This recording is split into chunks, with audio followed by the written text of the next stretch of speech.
The final 7 years tribulation. The final 7 years tribulation is in the making.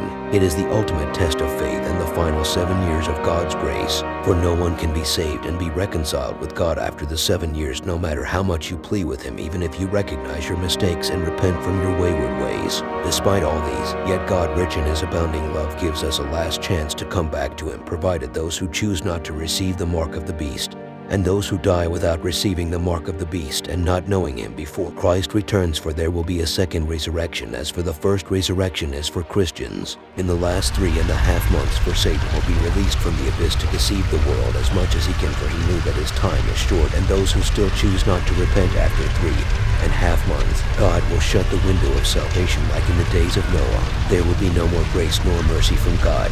He will throw Satan and his followers into the eternal lake of fire. In the event of the great tribulation, known as the second half of the 7 years tribulation, there will be an apostate that will rule the world, that whosoever does not comply to his ways will be slain, for he will enforce the mark of the beast.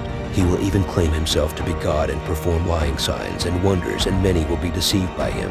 After the 7 years, Jesus Christ will return to judge the world accordingly and reign for 1,000 years, establishing His kingdom on earth, for Satan will be locked up in the abyss for a millennium. As for the Antichrist, known as the apostate, and the false prophet and his followers, especially those who receive his mark, will be thrown into the lake of fire. In the event of Jesus' return, there will be an earthquake unlike the world has ever seen, and fire will rain down on earth. And there will be a reverse polarity. Humble yourself today and repent from your wayward ways and return to God, for He is our refuge. Continue to be steadfast in your faith in God for those who are already Christians, even if you are to be martyred during the great tribulation. The glory later will be unimaginable. It is better to die than to lose your faith. Those who have not known Jesus Christ today, I urge you to come back to Him and taste His love for yourself. John chapter 3, verse 16. For God so loved the world, that He gave His only begotten Son, that whosoever believeth in Him should not perish, but have everlasting life. John chapter 3, verse 17. For God sent not His Son into the world to condemn the world,